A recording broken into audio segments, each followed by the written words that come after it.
encuentran, puede ser en 2 o en los 3 al mismo tiempo.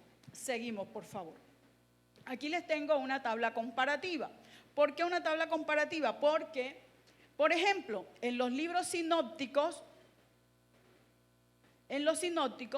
por ejemplo, ellos narran el ministerio de Jesús en Galilea, mientras que el libro de Juan lo narra en Judea. Entonces, los 3 evangelios, Mateo, Marcos y Lucas, tienen que ver con todo lo que aconteció en Galilea, Juan en Judea. Los 3 evangelios narran sus milagros, sus parábolas, sus discursos a las multitudes, mientras que el libro de Juan presenta sus más profundos discursos, pero también sus conversaciones y sus tiempos de oración con el Señor. También en los sinópticos presentan a Jesús en acción, presentan a Jesús haciendo milagros, presentan a Jesús sirviendo. ¿Aló? Pero en el libro de Juan presentan a Jesús en esa meditación y en esa comunión con el Padre. Cosa muy importante para nosotros en estos tiempos. Necesitamos a Jesús en acción en nuestras vidas. ¿Por qué? Porque ese Jesús que vemos en los sinópticos era un Jesús que sanaba, que libertaba, era un Jesús que siempre estaba presto a servir. Mientras que en el libro de Juan era uno que estaba dedicado a buscar llenura, a buscar presencia, a tener esa comunión íntima con el Padre. No podemos hacer las dos cosas, no podemos hacer una cosa sin la otra. Para poder hacer a Jesús en acción en nuestras vidas necesitamos tener comunión con Él y necesitamos conversar con nuestro Señor y meditar en lo que Él nos ha llamado y para qué vamos a hacer lo que Él nos ha mandado a hacer. Amén. Seguimos, por favor. Algo que me llamó mucho la atención, esta palabra del escritor Pablo Job. No debemos leer los evangelios como narraciones de sucesos del pasado, sino como un mensaje de vida espiritual para el tiempo presente. Porque es que la palabra es la de ayer, la de hoy y la de siempre y la de mañana. Es una palabra que aunque ha pasado el tiempo y sigue pasando el tiempo, todavía sigue estando viva, sigue estando en movimiento, sigue estando en acción. Por eso no podemos leerlo como algo que simplemente pasó en el pasado. No, lo que aconteció en el pasado está aconteciendo en el presente, porque es el mismo Dios de ayer, es el mismo Dios de hoy y es el mismo Dios de mañana. El mismo Dios que sanó en el pasado es el mismo Dios que sigue sanando en este presente. Y es el mismo Dios portador de buenas noticias. Amén. Seguimos. ¿Por qué 4 evangelios? Porque estos 4 evangelios nos presentan a Jesús en 4 acciones o en 4 oficios que son muy necesarios. Mateo como rey, vemos a Marcos como el siervo y vemos a un Lucas como el hijo del hombre y vemos a un Juan, ¿verdad?, hablando como el hijo de Dios. Entonces, por eso son 4 evangelios. Pero estos cuatro evangelios, pasamos a la otra diapositiva. Estos 4 evangelios, ¿verdad?, son diferentes versiones de la misma historia. ¿Por qué son diferentes? Porque ellos presentan a Jesús de una forma diferente cada uno, en la manera en cómo ellos lo están enfocando y para el pueblo para el cual ha sido enfocado en ese momento. Cada uno tiene un énfasis propio y una perspectiva particular. Cada uno lo tomó desde su óptica, desde el modo en que ellos lo estaban proyectando. Por ejemplo, en el caso de Mateo, que es un libro que está destinado para los judíos, él buscaba que esos judíos que estaban tan influenciados por el Antiguo Testamento y por los profetas pudieran entender y comprender que no era solamente la influencia del Antiguo y de los profetas, sino que ahora había llegado del el que se hablaba en el Antiguo Testamento y del que en este tiempo también los profetas habían hablado y que había llegado como ese rey y como ese Mesías. Entonces, los escritores de los evangelios no podrían decir todo acerca de Jesús. Por eso se necesitaba estos 3 evangelios sinópticos y aún el evangelio de Juan. Y con todo y eso, dice la palabra en el libro de Juan 21:25, este pasaje nos confirma que cada evangelio está incompleto por sí mismo acerca de la historia de su vida. Todos omiten cualquier relato acerca de su vida entre los 2 y 30 años de edad, pero cada uno presenta un aspecto diferente de él en esta tierra. O sea, aunque hay cosas que se omitieron, ¿verdad?, de parte de Jesús, todos narraron lo que nosotros necesitábamos para este tiempo conocer de Jesús. Entonces usted no se ponga a investigar qué pasó entre los 2 y los 30 años de Jesús. Usted tome lo que la palabra nos está diciendo, porque es viva y eficaz, y lo que Jesús hizo en ese tiempo de silencio. Usted imagínese lo que hace un joven entre 2 y 30, un tiempo de preparación, un tiempo de formación, sujeto a sus padres, sujeto a su familia, sirviendo en su casa y trabajando con los suyos. También nos dan la perspectiva de Jesús, 100% Dios y 100% hombre. Entonces podemos mirar también, ¿verdad?, que hay 4 evangelios con un Cristo. Hay 4 relatos con un propósito, pero también hay 4 relatos con una persona. 4 relatos de una persona. ¿Cuál persona? Jesucristo. Entonces, en los 4 evangelios, Mateo, que es escrito para los judíos, ya les estaba informando, ¿verdad?, que este escrito los judíos fueron influenciados por los escritos del Antiguo y los profetas, el Antiguo Testamento y los profetas. Por ello Mateo escribe la historia de nuestro Jesús, la historia de vida de Jesús, dirigiéndose a este grupo. Ellos debían ser enseñados por alguien que conociera, ¿verdad?, sus costumbres y sus formas de pensar. Ellos debían saber que Jesús vino a cumplir la profecía. Por eso es que nosotros tenemos que tomar un poquito de esta característica de Mateo en cuanto a llevar la palabra a los judíos. ¿Por qué? Porque así como él está hablando de que debían ser enseñados por alguien que comprendiera sus costumbres y sus formas de pensar, nosotros en este tiempo, ¿verdad?, también tenemos que mirar cuáles son las costumbres y las formas de pensar de las personas para poder llegar a ellos y derribar los argumentos. Porque eso era lo que hacía Jesús. Para poder llegar a ellos tenía que derribar sus argumentos, pero tenía que conocer sus costumbres, tenía que conocer su forma de pensar para poder derribar esos argumentos. Pero Jesús también vino a cumplir las profecías, y todo lo dicho por los profetas que está en el Antiguo Testamento se cumplió. Hoy día vemos personas, ¿verdad?, que se interesan solo en las profecías cumplidas y no cumplidas. Vemos personas que tratan de saber lo que los profetas dicen y por qué lo dijo, pero aparte de eso, es bueno saber eso, pero también es bueno de que usted no dependa del profeta, porque la mejor profecía es la que usted encuentra y está dentro de la palabra, la que usted recibe en la intimidad y que el profeta le va a confirmar cuando usted viene y busca de la presencia de Dios en su casa o en el lugar donde Dios le lleve. Pero la mejor profecía es la que usted va a encontrar dentro de la palabra. Por eso fue que Jesús vino a derribarles a ellos ese argumento, porque ellos estaban simplemente siguiendo lo que los profetas dijeron, pero no estaban creyendo en el profeta, en el Mesías que ya estaba delante de ellos. También tenemos un Marcos, ¿verdad?, que estaba dirigido a los dueños del mundo en aquel momento. ¿Y quiénes eran los dueños del mundo en aquel momento? Los romanos. Los romanos, ellos no sabían nada del Antiguo Testamento y tampoco estaban interesados en esas profecías de cumplimiento, pero ellos vieron la necesidad de conocer ese líder que estaba dándose a conocer en todo el pueblo de Israel. Ese líder, ¿verdad?, que apareció en Palestina manifestándose con autoridad, con una autoridad sobrenatural, con una autoridad que ni ellos mismos podían tener. A ese Jesús que se manifestó con poderes extraordinarios. Por eso ellos querían conocer, querían que les hablara de ese Jesús que estaba ahí. ¿Qué clase de persona era realmente? Lo que había dicho. ¿Por qué lo había dicho? Porque él era de esa manera. Los romanos querían conocer esa parte de Jesús porque nunca habían visto a un hombre con tremenda autoridad. Por eso fue que algunos romanos fueron convertidos. ¿Por qué? Porque vieron en Jesús un ejemplo. Vieron a alguien que los inspiró a un liderazgo diferente, a un liderazgo distinto. Nosotros tenemos el mejor ejemplo y es a Jesús para líder de nosotros. Un ejemplo de inspiración para que sigamos sus pisadas. A muchos de ellos les gustaba el mensaje de Marcos porque era un mensaje directo, un mensaje lleno de hechos, no de palabras. Por eso es conocido este evangelio como el evangelio del ministerio de Cristo. Hoy en día la gente está pidiendo no tanto las palabras, sino nuestros hechos. Porque nuestros hechos están hablando mucho más que nuestras palabras. Nuestro comportamiento, nuestras acciones dicen mucho. Y eso fue lo que Jesús expresó en lo que Marcos está escribiendo a través de este libro.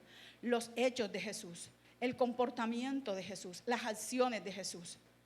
Hoy la gente quiere ver eso también en nosotros. Que nuestras acciones sean de acorde a la palabra de Dios, que nuestros hechos vayan de acorde a la palabra de Dios, nuestras decisiones vayan de acorde a la palabra de Dios, nuestra vida integral tiene que ir de acorde a la palabra de Dios, porque somos llamados cristianos y lo que portamos es al Cristo de la gloria, el de ayer, el de hoy y el de siempre. Amén. También tenemos a un Lucas dirigido a los griegos. Se dice que Lucas era griego también. Por eso, él, siendo médico, ¿verdad?, escribió a sus propios compatriotas. ¿Por qué? Porque ellos eran amantes de la belleza, eran amantes de la poesía y amantes de la cultura. Entonces, él tenía que presentarles a un Jesús, ¿verdad?, como el Hijo del Hombre, para que vieran que ese hombre, que ese Jesús, en condición de hombre, tenía esas cualidades, tenía pasión, tenía belleza, era una cultura, era una poesía. En su andar, en su caminar, eso lo portaba Jesús. Ellos vivían en un mundo de grandes ideas y gustos exigentes. Este evangelio nos cuenta el nacimiento y la infancia de Jesús. Nos da cánticos, ¿verdad?, inspirados, relacionados con la vida de Jesús. Por eso es que usted ve que, por ejemplo, en el libro de Lucas, capítulo 2, del 13 al 14, el nacimiento del Salvador resuena con un coro de ángeles, ¿verdad? Pero también vemos en Lucas 2:20 el cántico de los pastores en adoración a nuestro Dios por la venida de ese Mesías. El griego en los tiempos de Jesús era como el estudioso, el idealista actual que busca una verdad. ¿Y por qué busca ese estudioso, ese idealista una verdad? Porque está buscando la forma, el medio de ser feliz. Pero eso no se encuentra de esa manera, porque la única felicidad es tener a Cristo en nuestros corazones. El único que nos da esa felicidad es nuestro Señor Jesucristo. Ellos creían que por buscar el conocimiento y adquirir el conocimiento y ser idealistas iban a encontrar la verdad de la felicidad. Esa felicidad no se encuentra a la vuelta de la esquina. Esa felicidad la encuentras en esa relación permanente y continua de Jesús en tu vida. También tenemos un libro dentro de los 4 evangelios, que es el de Juan. Este libro, aparte de ser escrito también para los judíos, también estaba escrito para todos en general. ¿Por qué para todos en general? Porque Jesús fue rechazado por los judíos. Para todos, en todo lugar, para que puedan creer que Jesús es el Cristo. Entonces, el Evangelio de Juan está escrito para esto. Él presenta a Jesús como el Hijo de Dios. Presenta a Jesús en ese repleto de extraordinarias declaraciones, ¿verdad?, que dan testimonio de su divino carácter, que dan testimonio de su misión. Todos en la época de Juan son como las masas que hoy existen. ¿Por qué? Porque todo el mundo está buscando algo que le dé sentido a su vida, algo que supla una necesidad que todo el mundo anda buscando. Todo el mundo anda buscando el ser amado, todo el mundo anda buscando que le presten atención, todo el mundo anda buscando que le den el abrazo, que le den la caricia, o sea, que tenga sentido su vida. Pero para ello, el único que puede darle sentido es nuestro Señor Jesucristo. Por eso, a través de Juan, nos presenta el don de la vida eterna, el único que realmente puede llenar los vacíos en nuestro corazón. Es el único, nuestro Señor Jesucristo. Y bueno, ahora sí, vamos a entrar en los evangelios. Tenemos a un Mateo. Su propósito era mostrar a los judíos el tan prometido, esperado Mesías, el hijo de David. Por 10 años aproximadamente, la iglesia estuvo conformada por judíos principalmente, ¿verdad? Por eso, Mateo escribió presentando a ese Jesús como ese rey, el Mesías prometido, y como aquel que ofrece el verdadero reino de Dios. Ellos necesitaban entender qué era en realidad este reino, y podemos ver esto en las parábolas del reino donde Jesús lo vio. Seguimos.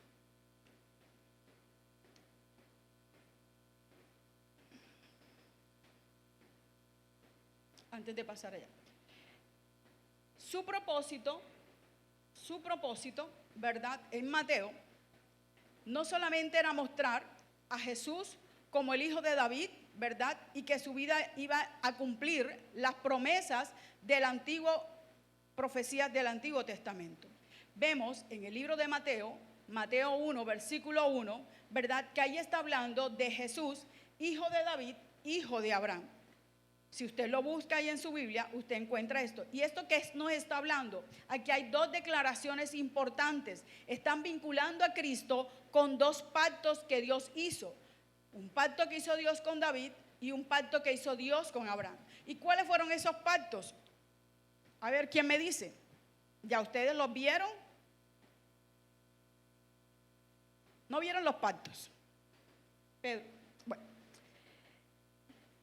Yo creo que yo escuché que alguien habló de los pactos. Yo me he visto la serie y yo creo que sí, creo que tú fuiste uno que lo ellos. Bueno, en David había un pacto. Nadie que no fuera de su linaje se iba a sentar en su reino. Su reino iba a ser eterno, ¿verdad? Ser eterno. Pero también le hizo una promesa a Abraham, que en él serían benditas todas las familias de la tierra. Por eso el libro de Mateo expresa con claridad la descendencia del Mesías, de que él venía de un rey, ¿verdad? Pero que también venía de la familia de Abraham, del pacto con Abraham, donde iba a haber un sacrificio. O sea, que ese rey iba a ser sacrificado. ¿Por qué? Porque Abraham fue a sacrificar a su hijo y Dios no se lo permitió.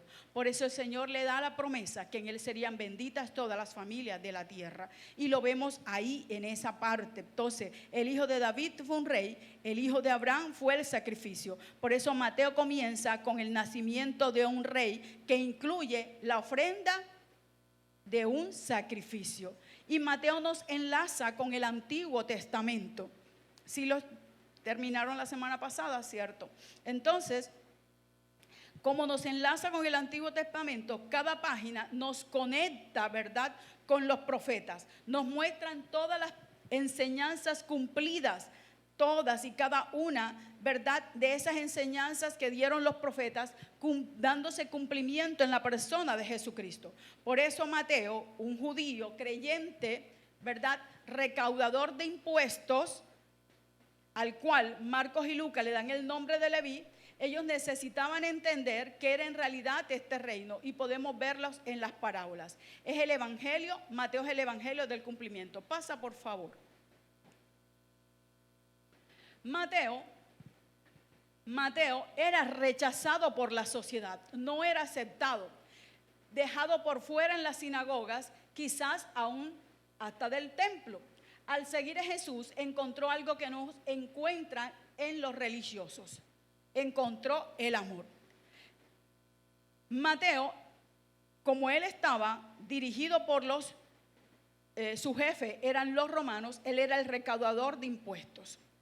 Pero al encontrarse con Jesús, encuentra el amor de Jesús y su vida absolutamente cambia, al punto que él organiza una fiesta en su casa y cuando él tiene este encuentro con Jesús, lo deja todo, dice la palabra, que lo dejó todo por Jesús. ¿Cuántos estamos dispuestos a dejarlo todo por Jesús? Y cuando yo hablo de todo, no estoy hablando solo de cosas materiales. Estoy hablando de entregar áreas de nuestra vida, porque Mateo era un recaudador de impuestos, manejaba las finanzas, cobraba los impuestos, de pronto hasta se guardaba su esquila por allá, ¿verdad? Pero él lo dejó todo por Jesús. Dice en el discurso del monte, Mateo habla, ¿verdad?, que el sermón del monte, aunque fue un solo momento, hay quienes ven estas enseñanzas de este sermón como algo que no involucra a la iglesia, pero que realmente sí involucra a la iglesia porque tienen que ver con nuestro presente, con nuestra actualidad. Los principios aquí son para todo tiempo y en todo lugar en donde se predique el evangelio del reino de Dios. ¿Por qué? Porque es que Mateo rompe el silencio que había en los 400 años atrás, entre la profecía de Malaquía y el nacimiento de Jesús. Durante 600 años nadie se había sentado, nadie venía de la casa de David a reinar, pero él viene y permite que el Rey de Reyes, el Señor de Señores, venga a su nación escogida, a su Mesías prometido, para que se siente. Pero Jesús encuentra un mover diferente, un mover distinto. Él empieza a hablar de un reino de Dios, de un reino de Dios para creyentes que hayan experimentado persecución. En esa época había creyentes que estaban experimentando persecución por medio de los romanos. Hoy en día hay creyentes que están experimentando persecución. ¿Persecución por qué? Porque están con problemas de salud. Porque hay persecución a través de la salud, hay persecución a través de la economía, hay persecución a través de las maldiciones generacionales en nuestra familia, de división, de desintegración en la familia. Por eso fue que Jesús vino a establecer un reino de creyentes que estuvieran experimentando persecución. Y estamos hoy en día viendo familias que están presentando persecución. ¿Y la iglesia qué está haciendo? La iglesia de creyentes, ¿qué está haciendo? ¿Continuamos? También para creyentes que son la luz y la sal de la tierra. ¿Cuántos son luz? ¿Cuántos son sal? Yo en estos días preparaba un mensaje de ten cuidado con el exceso de sal. ¿Por qué? Porque es que la sal también se pone sosa, la sal también se pone aparente y la sal también se pone lúgubre. La palabra sosa es algo muy insignificante, desabrido, pero también hay sal que parece aparente, pareciera que fuera sal, pero que no es sal, porque se pone cristalina. Y hay cristianos así, que son de apariencia. Hay cristianos que son sosos, que vienen los domingos y se van. Pero también hay cristianos que están lúgubres, que están muertos por dentro. Porque la luz de Cristo no está resplandeciendo en sus vidas. Por eso es que el reino es para gente que sea luz y sal de la tierra. Así que si tú estás teniendo problemas con esa sal, es tiempo de que vuelvas otra vez a la luz para que esa sal vuelva a cobrar la sazón que se necesita para este tiempo. Amén. Seguimos, por favor. Creyentes que saben perdonar a los que nos ofenden. Creyentes que saben perdonar a los que nos ofenden. Dios mío, Santo de Israel. Qué problema con el perdón, ¿verdad? Ay, Dios eterno, cuánto nos cuesta perdonar, ¿verdad? Dice la palabra que tenemos que perdonar hasta 70 veces 7. 70 veces 7. Por eso es que es importante que podamos desprendernos de todo eso. Nadie puede esperar perdón si no perdona.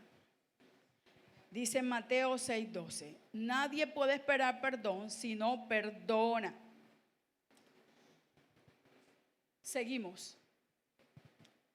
Creyentes que cada día busquen aprender a orar. Es nuestro deber como líderes, es nuestro deber como creyentes enseñarle a otros a orar. Eso hace parte de las enseñanzas del libro de Mateo, que le enseñemos a otros a orar, a buscar de la presencia de Dios. ¿Pasa? Creyentes que honran el matrimonio y la familia, que defienden, que valoran el recibir una bendición, que consagran a sus hijos, que dedican a sus hijos al Señor. Creyentes que no dejan que a pesar de las circunstancias, ¿verdad?, dejan de orar por sus hijos, sino que perseveran en sus hijos hasta que se cumple el propósito de Dios en sus vidas. Seguimos. Creyentes que tienen prioridades celestiales. ¿Cuáles son nuestras prioridades? El congregarnos, el ayuno, la oración, la llenura, presencia del Espíritu Santo, el participar de actividades de nuestra iglesia. Seguimos. Cristianos que buscan depender de Dios y no de afanarse. Eso es el sermón del monte y son nuestro legado diario, nuestra vida diaria. ¿Por qué? Porque tenemos que depender de Dios y no del afanarnos. ¿Por qué afanarnos por el día de mañana si todavía no ha llegado? Cada día trae su propio afán, nos enseña la palabra, ¿verdad? Seguimos.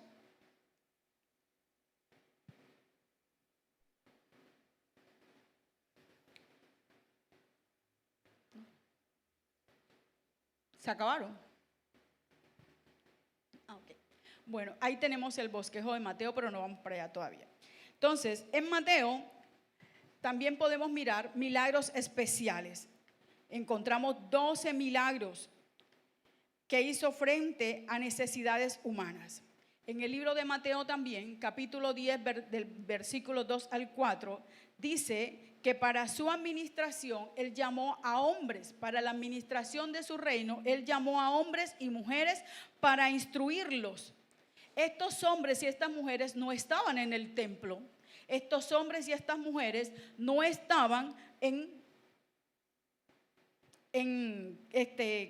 el aniversario. Estos hombres y mujeres no estaban en un seminario. Estos hombres y mujeres estaban en la playa, allá donde estaban los pescadores. Allá fue donde fue Jesús a buscarlos. Y nosotros queremos, ¿verdad?, que para ejercer nuestro liderazgo solamente buscamos las personas que están en la iglesia.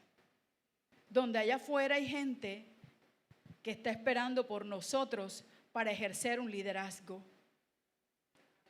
Y a veces entre nosotros, no, que es que este discípulo es mío, que este me está apoyando acá, que este me está apoyando acá, y nos volvemos un de todito, siendo de que allá afuera Jesús no buscó los que estaban adentro, buscó los que estaban allá afuera. Tenemos que buscar los que están allá afuera, formarlos, instruirlos como lo hizo Jesús. Él buscó a esos 12, pero los buscó en la playa donde eran pescadores de hombre. Entonces, ¿para qué? Porque ellos estaban con sus redes. Llamó a los necios del mundo para avergonzar a los sabios. En el libro también de Mateo 13, Jesús compara el reino de los cielos al sembrador, a la levadura en la masa, con la cizaña, con un tesoro escondido, con la semilla de mostaza, con una perla de gran precio, ¿verdad? Y también encontramos que en el libro de Mateo vemos la venida del rey, vemos la proclamación del reino, el rey rechazado y el triunfo del rey. Esto es lo que usted encuentra en el libro de Mateo. Jesús anuncia su reino, ¿verdad?, que sería quitado del pueblo judío y dado a otra nación para que ellos puedan producir fruto. Como los judíos no lo aceptaron, Él buscó para extender su reino. Vemos también la promesa de la iglesia, ¿verdad? Aquí es donde por primera vez en el libro de Mateo encontramos la palabra iglesia. Los judíos lo rechazaron, ¿verdad? ¿Por qué? Jesús empieza a establecer su iglesia y la palabra iglesia es llamados afuera. Llamados afuera, a los que están allá afuera. Con eso fue que Él formó la iglesia, porque el pueblo de judío lo rechazó. Entonces llama a cualquiera, a judío o a gentil, para que pertenezcan a su reino, para que pertenezcan a su gloria. Y por último, vemos que el futuro del reino, ahí en el triunfo del rey, vemos el futuro del reino. ¿Y cuál es el futuro del reino? La segunda venida de nuestro Señor Jesucristo. Vemos la muerte y resurrección del rey, pero vemos también una comisión mundial. Una comisión mundial. ¿Cuál es? La de ir y hacer discípulos, la de bautizar, la de establecer, de enseñar todo lo que Jesús nos ha enseñado. Esa es nuestra comisión mundial. Tú y yo estamos llamados a establecer el reino. Tú y yo estamos llamados ¿a qué? A enseñarle a otros lo que Dios cada día nos está enseñando. Tenemos que multiplicarnos, tenemos que crecer. Por eso está la comisión mundial, hacer discípulos a todas las naciones, bautizándolos para que crezca el reino, para que crezca nuestro llamado, para que nos ensanchemos. Amén. Vamos al libro de Marcos. Marcos realmente no era conocido como Marcos, sino como Juan Marcos.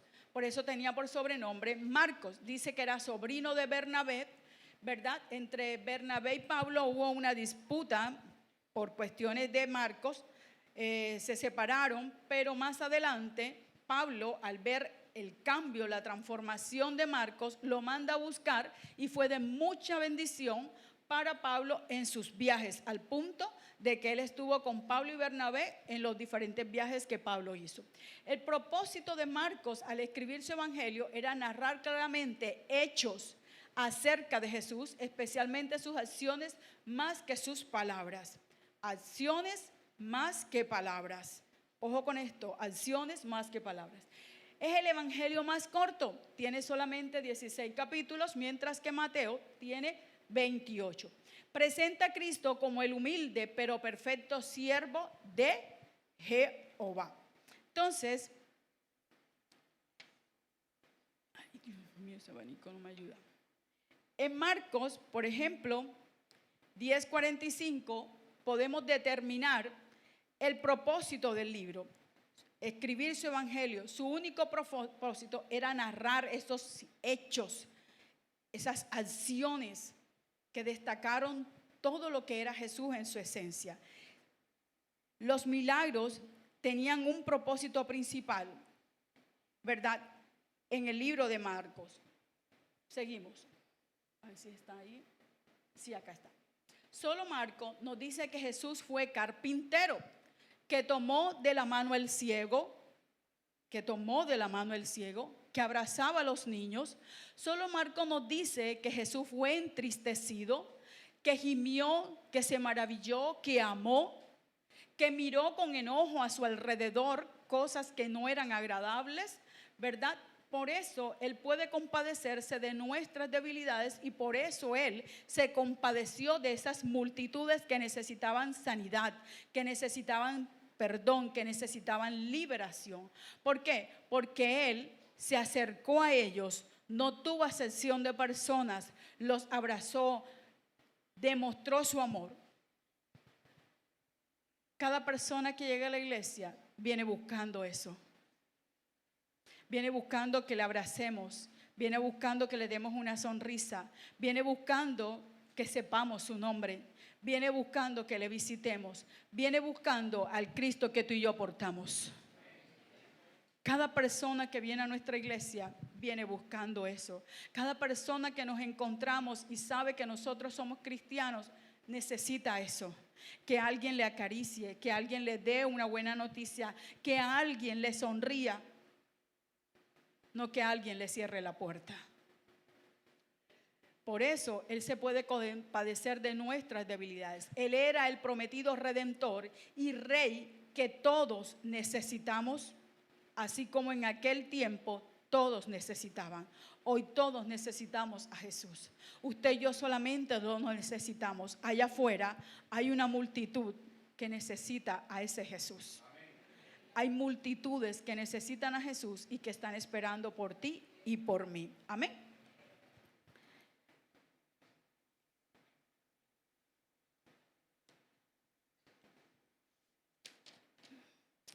También en el libro de Marcos podemos mirar, por ejemplo, en el capítulo 1 hasta el versículo 8, la obra del siervo. ¿Por qué la obra del siervo? Porque era un servicio continuo e ininterrumpido del siervo. Él tenía que enseñar a la gente que estaba en tinieblas.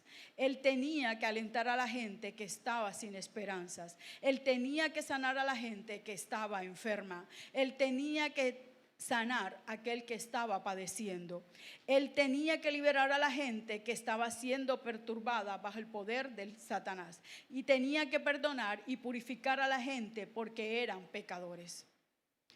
Esto lo hacía Jesús porque a Él lo que más le gustaba era servir. ¿A cuánto les gusta aquí servir? Algunos lo dijeron muy rápido. En Marcos 6:3, bueno, ya lo vimos. Acá, Marcos 1:35, Jesús nos da ejemplos de necesidad y comunión con el Padre para ejecutar su obra. Si el Hijo de Dios, siendo el Hijo de Dios, oraba antes de emprender una tarea, ¿cuánto más ¿cuánto más deberíamos orar nosotros? Para hacer cosas, para tomar decisiones, para ejecutar no solo las cosas del reino, sino para ejecutar cosas de nuestra vida diaria, decisiones a nivel de nuestra familia. En Marcos 8:31, ¿verdad? Habla de ese siervo rechazado. A lo largo de toda la vida, el perfecto siervo de Dios fue atacado por sus enemigos. Y aunque él fue atacado por sus enemigos, el enemigo no está muerto, el enemigo está vivo y sigue rondando para hacer daño, para apartarnos de su propósito, para desviarnos del camino del Señor. Por eso tenemos que en la actualidad los siervos de Dios estamos llamados a andar por esta misma senda parecida. ¿Y cuál es la senda parecida? La senda del rechazo, del vituperio, de la humillación, del que hablen mal, del que cuestione las cosas que hacemos, porque eso es lo que busca el enemigo. Pero usted y yo tenemos que creer en lo que Dios nos ha dado y tenemos que creer que nuestro Dios que nos llamó es el que hace justicia por nosotros, es el que nos coloca en los lugares donde tenemos que estar y Él es el que da testimonio de lo que somos para gloria y honra de su nombre. Entonces no necesitamos defendernos, antes por el contrario, el enemigo, aunque sigue vivo, está bajo nuestros pies porque nosotros como iglesia tenemos esa autoridad que Dios nos ha dado. También revela el futuro de sus discípulos. En el monte, ¿verdad? En el discurso de los olivos, Él le da a sus discípulos, les comenta el final de los tiempos. Habla de la gran tribulación, comenta el cumplimiento de las promesas de su regreso en poder y gloria. Es el único libro que habla de esto. Por eso también lo vemos en Marcos 16 como ese siervo exaltado. Vemos de nuevo la gran comisión, así como nuestro modelo. Y como lo hizo Jesús, salgamos también nosotros a servir. Porque Jesús no vino a ser servido, Él vino a servir. Él vino fue a servir. Y a veces nosotros esperamos que nos sirvan. Todo el que es llamado al servicio de Jesús nunca se queda en casa. Todo el que es llamado al servicio de Jesús nunca se queda en casa. Amén. Entonces aquí tenemos un bosquejo muy sencillo. El siervo preparado, la obra del siervo, el siervo rechazado y el siervo exaltado. Y vamos a el libro de Lucas. Médico y compañero de Pablo, hombre instruido, observador, Lucas dedica este evangelio a Teófilo. Se dice que Teófilo era un hombre influyente, laico, ¿verdad? Cristiano en Grecia, y por eso él dedica este libro a Teófilo. Este es el evangelio para el pecador. En este libro, Lucas expone el amor compasivo de Jesús al hacerse hombre para salvar a los hombres. Trata acerca de la humanidad de nuestro Señor. Él revela al Salvador como un hombre con el que todos, ¿verdad? Él revela al Salvador como un hombre con todos sus sentimientos, con toda su simpatía, con sus poderes, ¿verdad? Un Salvador idóneo para todos. Solo Lucas nos cuenta el desarrollo normal de Jesús, su crecimiento, cómo se sujetaba a sus padres, a José y a María, quienes realmente, ¿verdad?, eran sus padres adoptivos, su visita al templo a los 12 años, el trabajo de sus manos, cómo Jesús lloró sobre la ciudad, puesto de rodillas y oró. Y también Lucas nos habla del buen samaritano, nos habla del publicano, nos habla del hijo pródigo, nos habla de Zaqueo y del ladrón en la cruz, de cómo este hombre, al ver a Jesús a su lado, se convierte y le pide a Jesús salvación, hasta en el último momento. Es uno de los pasajes que habla el libro de Lucas, porque ese hombre estaba ahí al pie de Jesús y se dio cuenta, reconoció que él era el Hijo de Dios. Reconoció el Hijo de Dios. Es el escritor que nos habla de la condición, que más habla de la condición femenina. ¿Por qué? Porque ahí se registra cómo Jesús tenía compasión por la mujer, cómo Jesús le daba el valor a la mujer, como por ejemplo a la mujer de Naín, o también esa profunda profunda misericordia por la mujer pecadora.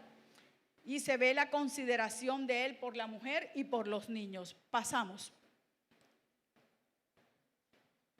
Es un libro poético, comienza y termina con un cántico, ¿verdad? Y solo Lucas nos dice que Jesús fue lleno del Espíritu Santo y después que fue lleno del Espíritu Santo, fue llevado por el Espíritu al desierto para ser tentado por el enemigo, por el diablo, pero regresó, ¿cómo? Con poder del Espíritu. ¿Y por qué regresó con poder del Espíritu? Porque Jesús iba preparado, porque Jesús estaba lleno, revestido del Espíritu Santo. Para tú ir a donde Dios quiere llevarte a ejercer tu ministerio, necesitas la llenura del Espíritu Santo para que tu regreso, cuando tú vengas de regreso de la obra que Dios te mande a hacer, vengas también con el mismo poder y con la misma llenura del poder del Espíritu Santo. Porque es que el enemigo allá también te va a atacar, el enemigo allá también va a hacer estrago, pero si tú vas lleno, revestido, con comunión, con permanente oración y búsqueda del Señor, así mismo vas a regresar y aún con doble porción, porque venciste al enemigo y Dios te da la victoria. Amén. Seguimos. Del capítulo 4 al capítulo 19 nos habla del ministerio del Hijo del Hombre. También nos habla del sufrimiento del Hijo del Hombre y de la victoria. Solo Lucas registra, ¿verdad?, las 11 apariciones después de su resurrección. Lucas presenta a Jesús derribando las barreras entre judíos y gentiles, haciendo del arrepentimiento y la fe la única condición para entrar al reino. Entonces, ¿cuál es la única condición para entrar al reino? Arrepentimiento y fe. No hay otra forma. Tenemos que arrepentirnos y tenemos que activar la fe que Dios ha puesto en nosotros. Todos los días nosotros tenemos que arrepentirnos. A veces nos molestamos o nos incomodamos cuando la gente nos manda a arrepentirnos. Y eso es algo que diariamente tenemos que hacer, porque hay cosas que hacemos que no están agradando a nuestro Dios. Y como dice el salmista, tenemos que examinarnos todos los días. Todos los días tenemos que examinarnos, porque podemos cometer un gesto, podemos tener una mala actitud. Aún hasta de pronto nos llaman, ese gesto que estás haciendo a Dios no le agrada. Y creemos que Dios no lo ve, porque la otra persona no le está viendo. O cuando hablamos a espaldas de otra persona. Eso hace parte de nuestra vida como cristianos. Arrepentimiento genuino y verdadero para que lleguemos a esa formación de ese carácter, de ese hombre y de esa mujer maduros en el Señor. Amén. Y vamos al libro de Juan. Este libro está escrito principalmente a judíos, pero como ya les decía anteriormente, como a Jesús no lo recibieron los judíos, abrió la puerta para los gentiles. En este caso, la gracia nos alcanzó a nosotros. Él presenta a Jesús como el Verbo, divino Hijo de Dios, pero también, vuelvo y les digo, otras necesidades, nuevos creyentes e inconversos que lo buscan. Juan expresa más abiertamente un lenguaje que describe la deidad de Jesús, equilibrándolo con su dependencia del Padre. Juan nos habla de esa dependencia permanente de Jesús con el Padre. Necesitamos depender de nuestro Dios. No podemos estar dependiendo de nuestras fuerzas humanas ni de las personas que están en nuestro entorno. Hay que depender de Dios. Y estamos en tiempos donde se nos está introduciendo a tiempos cada día más peligrosos, donde la necesidad de depender de Jesús ya no es una necesidad, es una prioridad para nosotros. Es una prioridad para nosotros. Sus verdades se expresan en un estilo literario sencillo, pero con un pensamiento profundo. Seguimos. La palabra clave en el libro de Juan es creer. Y se encuentra 98 veces en el libro de Juan. El tema de Juan es la deidad de Jesucristo, Su autor Juan, hijo del trueno, discípulo a quien Jesús más amaba, Juan muestra a Jesús morando con Dios antes de que se formase cualquier ser creado. ¿Por qué? Porque él habla en Juan 1:1 que en el principio era el verbo y el verbo era con Dios. No había más nadie, no existía más nadie, solo existía la deidad, el Padre, el Hijo y el Espíritu Santo. No existía más nada. ¿Seguimos? En cada capítulo vemos la deidad de Jesús en su conversación con Natanael y la mujer samaritana. ¿Por qué vemos la deidad? Porque Natanael le dijo, tú eres el Hijo de Dios. Y la samaritana, ¿qué le dijo? A ver, ¿qué le dijo la samaritana? Ajá, ¿qué le dijo la samaritana?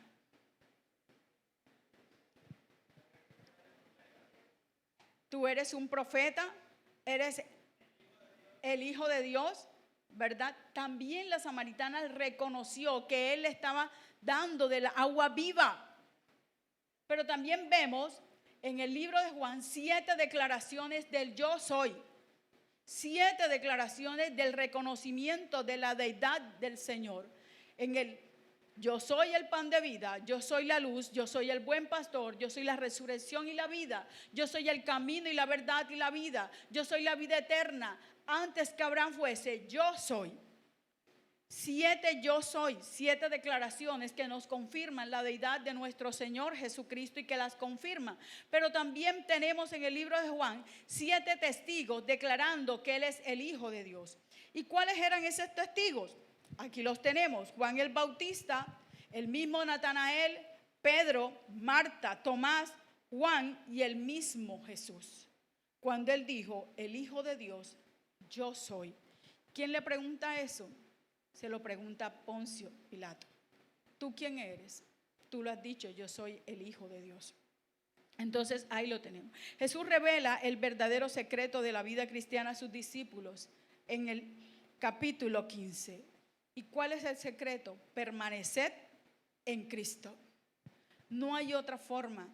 Permaneced en Cristo. Él es la fuente de la vida. Así como el pámpano, ¿verdad?, no se puede cortar y después unirse. Así nosotros necesitamos de la fuente.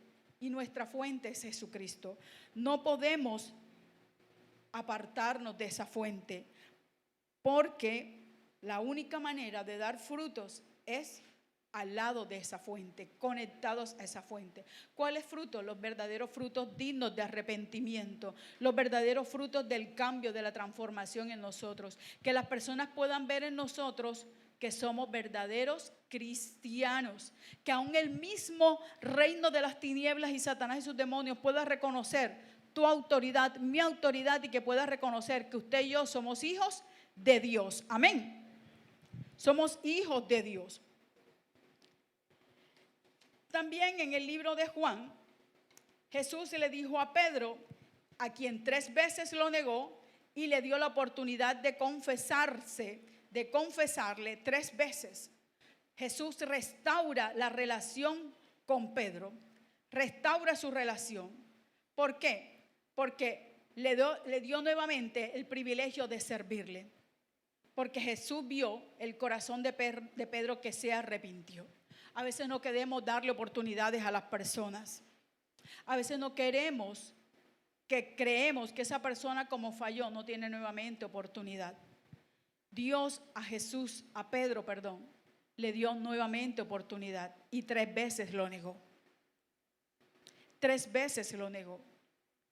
Hay personas que de pronto se van de la casa y después regresan. Ellos merecen una oportunidad, porque Dios todos los días a nosotros nos da oportunidad. El hecho de que tú y yo estemos hoy aquí es una oportunidad más que Dios nos brinda. Cada día Dios nos brinda oportunidades. Por eso Cristo quiere que aquellos que le aman, le sirvan. Nadie que ame a Cristo puede dejar de servir.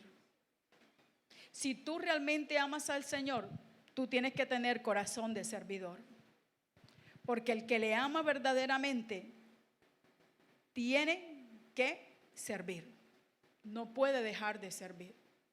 La pasión, como dice el libro de Jeremías, Me sedujiste, Señor, más fuerte fuiste tú que yo. ¿Por qué? Porque es la pasión, el amor, el agradecimiento de todo lo que Dios ha hecho en tu vida, lo que te impulsa a amarle y a que en cada lugar donde tú vayas tú estés presto para servirle. Y no estás cómodo sentado. Entonces, ¿cuáles son sus últimas palabras en este libro? Las últimas palabras de Jesús en este libro es: sígueme tú. Sígueme tú. Esta es su palabra para ti y para cada uno de nosotros esta noche. Sígueme. Sígueme. Que todos le sigamos en amarle, en amante obediencia hasta que Él venga. Esa es la palabra de Jesús para nosotros. Sígueme. Sígueme. Te doy oportunidad de que regreses a mí. Levántate y sírveme hasta que yo regrese. Seguimos acá para ya terminar y tenemos el bosquejo. El gran prólogo, ministerio público, el ministerio privado. Dentro del ministerio privado de Jesús es el ministerio que acabamos de acontecer, porque es el ministerio de la pasión de nuestro Señor Jesucristo.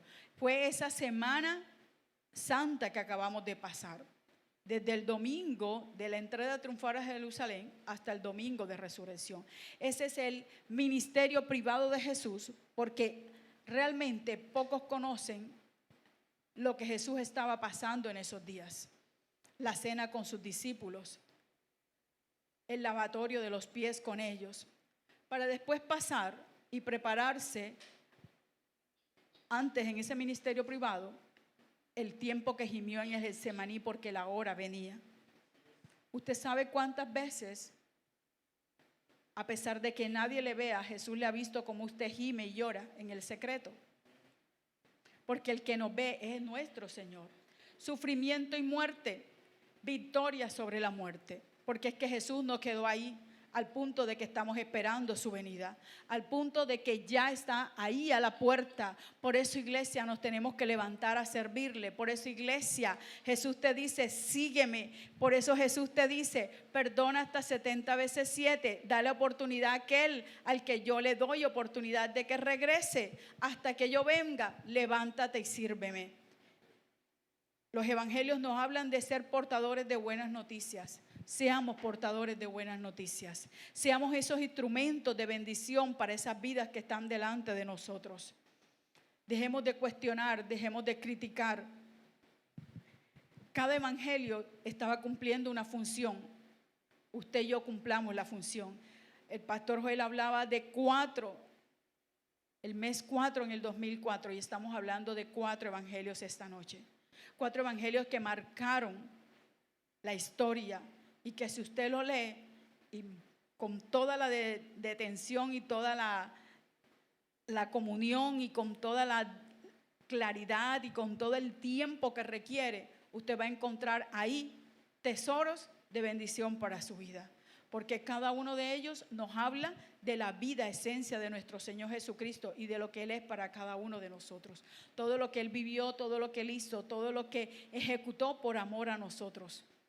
Entonces tú y yo no nos podemos quedar ahí sentados. Necesitamos levantarnos, necesitamos seguir a Jesús, necesitamos permanecer en Jesús y que nada ni nadie nos aparte y nos aleje de Jesús, porque somos portadores de buenas noticias. Somos los hombres y mujeres llamados al establecimiento de su reino, de amar al necesitado, de acariciar a aquel que necesita una caricia, de sonreírle a la persona que está a nuestro lado. Así que sonríe a la persona que está a su lado, dele un abrazo a esa persona que está allá a su lado. Usted no sabe si de pronto esta noche lo necesita.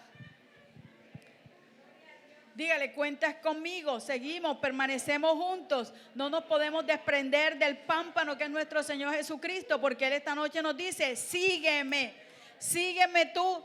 No importa que aquel esposo no te siga, no importa que tu esposo no venga, no importa que tus hijos no vengan, tú sigue orando, tú sigue clamando por ellos, porque ese es el reino. Y el reino consiste en eso, en restauración. Entonces no podemos dejar de ser portadores de buenas noticias. Veas lo que veas, tú sé un portador de buenas noticias. Veas lo que veas, agradece a nuestro Señor Jesucristo por todo lo que ha hecho en nuestras vidas. Amén. Yo quiero que rápidamente usted se pueda colocar en pie y